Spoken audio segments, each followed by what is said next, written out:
Une condition essentielle à mes yeux pour que l'on avance, c'est effectivement que nous arrivions à une stratégie d'ensemble. Pour qu'on ait une stratégie d'ensemble, je vois au moins pour ma part 3 enjeux majeurs sur lesquels j'ai à jouer un rôle.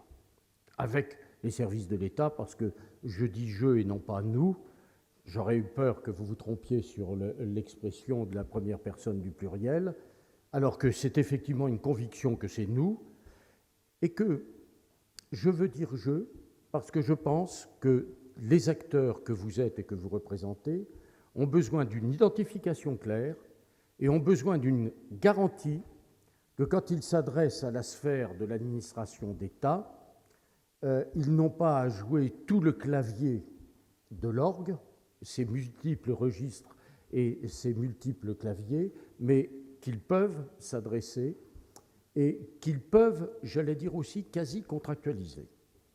Je veux dire par là que je pense que nous avons besoin d'aller à des engagements dans lesquels l'État territorial a des choses à faire et des choses à dire, mais dans lesquels vous n'ayez pas, et ceux qui s'intéressent au développement de notre région, n'aient pas à faire face à la nécessité de la multiplication des interlocuteurs de ce côté.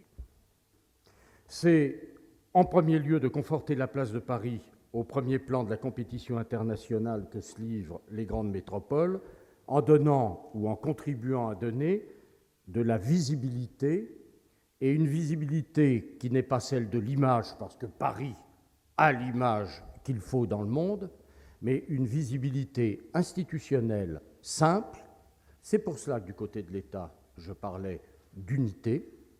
C'est pour cela que nous avons besoin incontestablement de construire, à mes yeux, je m'engage, de construire une identité institutionnelle qui soit simplificatrice, mais qui soit identifiable. J'ai la contribution à y apporter. Deuxième chantier, deuxième enjeu majeur, renforcer les moteurs du développement économique francilien. Nous sommes ici pour cela, pour en parler.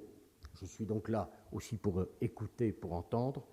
Mais l'État a un rôle d'action aux côtés des collectivités dont le rôle va probablement d'ailleurs évoluer au travers des débats parlementaires qui vont s'ouvrir autour de la deuxième projet de loi de l'acte 3 de la décentralisation, et en particulier le pouvoir économique de la région Île-de-France, mais de la région, de toutes les régions en France. Troisième enjeu que je voulais vous évoquer, c'est celui de construire une métropole qui soit une métropole, alors j'aurais envie de dire solidaire au service des Franciliens et au service du développement économique. En d'autres termes, il me semble, et c'est peut-être le propos que j'aurais voulu ajouter à l'écho que j'ai entendu, qui m'est parvenu de propos de ce matin, je ne crois pas qu'on puisse être dans une région de 12 millions d'habitants, je ne crois pas qu'on peut être dans un noyau urbain de 8 millions d'habitants si on veut que les choses marchent sans que les citoyens perçoivent dans leur vie quotidienne que les directions dans lesquelles on leur propose d'aller comportent une partie d'avantages certains pour eux. Et je crois même, dans notre époque tellement marquée, je crois qu'un orateur ce matin l'a dit, Internet. Il n'y avait pas Internet il y a 14 ans, c'est notre vie quotidienne. Les 2/3 ou les 3/4 de la population sont déjà dans la vie avec Internet, donc dans l'immédiateté. Il faut qu'on tienne compte de cette nouvelle forme démocratique. Il faut, à mon point de vue, que nous sachions rendre acceptable et même que nous obtenions l'adhésion de nos concitoyens à ce que l'on projette. Sinon, je crains un peu des divergences. Répondre à ces enjeux, je le disais, c'est disposer d'outils coordonnés au service d'une stratégie de long terme. Répondre à ces enjeux, c'est connaître des atouts, nos atouts, et les mettre en valeur, mais vous le savez, vous savez très bien le faire.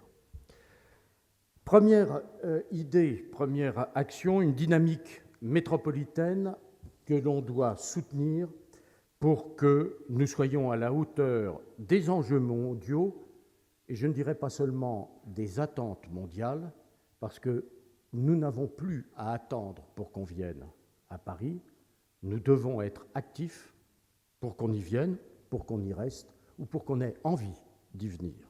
Et ce qui souvent freine les personnes qui veulent venir de l'étranger, c'est cette contradiction entre quelques zones extrêmement visibles, mais le sentiment que si l'on va ailleurs que dans ces zones très visibles, où souvent le prix du foncier, le coût de l'immobilier, voire la concentration en matière de transport qui peut conduire à l'apoplexie à certains moments, font qu'on n'ose pas et il n'y a pas d'attractivité d'autres parties du territoire. Si nous voulons être perceptibles sur le plan mondial, il nous faut une offre diversifiée et ne pas donner le sentiment que tout se résume à quelques arrondissements de Paris et 2 ou 3 zones simplement. Pour cela, il y a cette identité et cette construction d'un certain nombre de territoires. Il y a aussi une notion, j'allais dire, de multipolarité à construire, et les projets de CDT ont fait émerger ainsi ou ont conforté des projets qui sont particulièrement forts. Je pense au CDT de la vallée scientifique de la Bièvre, le CDT Cancer Campus, qui, autour de la recherche et des entreprises sur le secteur de la santé, est en train de donner une unité à cette partie de banlieue qui n'en avait pas tellement jusqu'à présent, qui s'appuie sur des pôles d'une visibilité internationale comme l'Institut Gustave-Roussy, et qui vont donner de cette manière naissance à un territoire sur lequel on va aussi prévoir, on n'a pas prévu, on s'est engagé à construire 1700 logements par an pendant 15 ans, dont une part dédiée à l'habitat social. Comme quoi, il y a cohérence entre les différents enjeux. C'était ma troisième idée, je l'ai déjà esquissée. Nous avons besoin de cette force d'entreprise, nous avons besoin de cette force de recherche et de développement, nous avons besoin de cette perception par l'extérieur que nous avons une stratégie et que nous avons une offre diversifiée.